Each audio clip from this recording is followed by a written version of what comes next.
Hi all, welcome to art academy. So इस video में हम देखेंगे हमारे गूगल वर्कस्पेस की सीरीज में जो हमारा अगला लेक्चर होगा वो होगा गूगल स्लाइड्स के ऊपर। तो हम देखेंगे कि गूगल स्लाइड्स क्या होता है, इनको कैसे यूज़ किया जाता है, कैसे बेटर प्रेजेंटेशंस तैयार किए जाते हैं। तो लेट्स स्टार्ट। तो बेसिकली गूगल स्लाइड्स क्या है? एक प्रेजेंटेशन लाइक बोल सकते हो कि ऑनलाइन फ्री है, प्रेजेंटेशन टूल डेवलप्ड है जो गूगल का है। जैसे माइक्रोसॉफ्ट का पावर पॉइंट होता है, वैसे ही हमारे पास क्या होता है यहाँ पे, ये गूगल का पूरा टोटली फ्री गूगल स्लाइड्स है जहाँ पे हम प्रेजेंटेशंस क्या कर सकते हैं, तैयार कर सकते हैं। तो जैसे ये पूरी की पूरी गूगल शीट्स पे ही स्लाइड्स पे ही बनी हुई है। तो यहाँ पर क्या है कि गूगल स्लाइड्स क्या है, एक फ्री है, ऑनलाइन है, ओपन सोर्स है, लाइक क्लाउड बेस्ड एक स्लाइड सिस्टम है जहाँ पे प्रेजेंटेशन तैयार कर सकते हो, किसी के साथ शेयर कर सकते हो, एडिट कर सकते हो।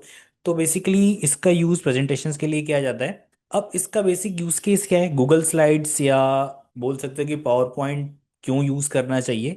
तो मेन पर्पस जो इसका यूज़ करने का वो है कि ट्रेनिंग वर्कशॉप, या जैसे अगर आप कहीं प्रेजेंटेशन दे रहे हो तो बेटर तरीका है कम्युनिकेशन का, आप अपनी ऑडियंस से कम्युनिकेट कर सकते हो। ओके, एक प्रॉपर तरीके से आपका फ्लो होता है, जहाँ पे भी आप प्रेजेंट कर रहे हो वहाँ प्रॉपर तरीके से फ्लो है। आपको पता है कि आपको आगे क्या बोलना है, बिकॉज सारी चीज़ें तो आप याद नहीं रख सकते। तो with the help of presentations आप क्या करते हो, जो मेन मेन पॉइंट्स हैं उनको आप प्रेजेंट करते हो। आप किसी के सामने अपना बिजनेस का पीच रखना है आपको, या फिर किसी को प्रेजेंट करना है, कुछ नया बिजनेस आइडिया प्रेजेंट करना है, तो it is slides are very very best way जहाँ पे आप अपने आइडिया को प्रेजेंट कर सकते हो। आप किसी को ट्रेनिंग करना, लाइक बोल सकते हो बिजनेस प्रेजेंटेशंस करना है, ऑडियंस को बना कैप्टिवेट, ऑडियंस का ध्यान अपनी ओर खींचना है, तो प्रेजेंटेशन बहुत सही तरीका है। तो प्रेजेंटेशंस के लिए हमें पावर पॉइंट भी मिलता है, और साथ ही साथ हमें गूगल स्लाइड्स भी मिलता है। यहाँ पे हम प्रेजेंटेशंस क्या कर सकते हैं, तैयार कर सकते हैं। तो हम अभी देखेंगे कि गूगल स्लाइड्स पे प्रेजेंटेशंस कैसे प्रिपेयर किया जाता है। तो इसके लिए हमें सबसे पहले, हमने पता है ये गूगल का अकाउंट हमें चाहिए चाहिए गूगल स्लाइड्स यूज करना है। तो इसके लिए आप या तो आप डायरेक्टली कहाँ पे जाओ, अपने यहाँ पर गूगल ड्राइव पे जाओ, यहाँ पे डायरेक्टली आपको स्लाइड्स का ऑप्शन मिलेगा, यहाँ से भी यूज़ कर सकते हो। आप गूगल ड्राइव पे जाओगे, गूगल ड्राइव पे आप न्यू पे क्लिक करोगे, और जैसे आप न्यू पे क्लिक करोगे तो डायरेक्टली ये गूगल स्लाइड्स भी बना सकते हो आप। ठीक है, कि आपको ब्लैंक बनाना है तो जैसे आप, और यहाँ पे आप ब्लैंक प्रेजेंटेशन ओपन करोगे तो डायरेक्टली आपका एक ब्लैंक प्रेजेंटेशन बन जाएगा, ओपन हो जाएगा। ठीक है, या फिर आप यहाँ से नहीं जाना चाहते तो आप मैनुअली यहाँ पे क्या टाइप कर सकते हो, slides.google.com। ठीक है, सिंपल सा टेम्पलेट अभी नहीं चाहिए। तो इससे भी क्या होगा, एक आपका ब्लैंक प्रेजेंटेशन रेडी हो जाएगा। ठीक है, अब यहाँ पे ये वाला विंडो खुलता है, डायरेक्टली अगर आप इंसर्ट करोगे तो आपकी एक ब्लैंक साइड, यहाँ से डायरेक्टली आपका एक ब्लैंक स्लाइड ओपन होता है। और अगर आप ऐसा लिखोगे तो ये इसका प्रेजेंटेशन वाला तरीका है।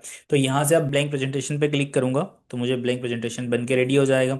ठीक है, अभी हम बैक जा रहे हैं वापस। अब यहाँ पर क्या है कि जैसे आप ओपन करते हो, जैसे आप डायरेक्टली ओपन करते हो तो डायरेक्टली ओपन हो जाएगा। बट अगर आप docs dot like Google slides.google.com से जाते हो तो यहाँ पे एक ब्लैंक प्रेजेंटेशन आएगा, और यहाँ पर बने बनाए टेम्पलेट्स है। जैसे पहले से बनी बनाई क्या है, हमारे पास थीम्स है। अब थीम गैलरी को अगर मैं एक्सप्लोर करता हूँ तो यहाँ पर बने बनाए टेम्पलेट्स है, जैसे रेसिपी बुक का या पोर्टफोलियो आपको बनाना है तो बने बनाए टेम्पलेट्स को भी आप यूज़ कर सकते हो। जैसे यहाँ पर हम कोई सा एक यूज रेसिपी बुक है, तो ये बना बनाया पूरा का पूरा स्लाइड्स का टेम्पलेट है। इसके ऊपर आप जैसे ही क्लिक करोगे इस टेम्पलेट्स को आप क्या कर सकते हो, यूज़ कर सकते हो। इसमें कंटेंट चेंज करोगे, अपने हिसाब से अपना कंटेंट डालोगे, अपनी इमेजेस डालोगे, ये रेडीमेड स्लाइड है, इसको आप यूज़ कर सकते हो। तो हम बने बनाए टेम्पलेट्स भी क्या कर सकते हैं, यूज़ कर सकते हैं। अगर हमें बने बनाए टेम्पलेट्स यूज़ नहीं करने हैं तो हम खुद का भी ब्लैंक प्रेजेंटेशन तैयार कर सकते हैं। यहाँ पर हमें क्या दिखेगा, पहले से लाइक मेरा एक प्रेजेंटेशन पहले से रेडी है तो वो दिख रहा है आपको, या फिर अभी हमने रेसिपी बुक का जो हमने प्रेजेंटेशन यूज़ किया था वो भी हमें यहाँ पे दिख रहा है। अगर आपका प्रेजेंटेशन कहीं बना है ओपन फाइल, तो आप कहीं से फाइल डायरेक्टली यहाँ पे ओपन कर सकते हो। आप पावर पॉइंट वाले प्रेजेंटेशन को भी यहाँ पे लेके आ सकते हो, अपलोड कर सकते हो। ठीक है, डायरेक्टली यहाँ से, या आप यहाँ से भी अपलोड कर सकते हो। ये तो आपका गूगल ड्राइव वाला भी ऑप्शन आपको मिलता है, फाइल अपलोड, तो किसी भी फाइल को अपलोड कर सकते हो आप गूगल ड्राइव में। तो प्रेजेंटेशन से हम सबसे पहले बनाएंगे ब्लैंक प्रेजेंटेशन। ठीक है, यहाँ पे शॉर्ट वगैरह का ऑप्शन, मल्टीपल ऑप्शंस है। अब यहाँ पर हम सबसे पहले ब्लैंक प्रेजेंटेशन क्रिएट करेंगे। अब जैसे आप गूगल स्लाइड्स ओपन करते हो तो इस तरीके का आपको इंटरफेस दिखता है। इस इंटरफेस में हमारे पास एक ब्लैंक स्लाइड होती है। ठीक है, और यहाँ पर टेम्पलेट्स बने बनाए टेम्पलेट्स है, इनको हम यूज़ करेंगे अभी। और आप देख सकते हो ऊपर मेन्यू बार है, ठीक है, मल्टीपल टैब्स हैं, आपका टूल बार है, मल्टीपल टूल्स आपके पास अवेलेबल है। तो यहाँ पर हम बढ़िया तरीके से स्लाइड्स बना सकते हैं। तो अभी हम बनाएंगे इसके ऊपर स्लाइड्स, ठीक है, कैसे यूज़ करना है, कैसे स्लाइड्स बनानी है। Please subscribe IOTA Academy for more content. Thank you.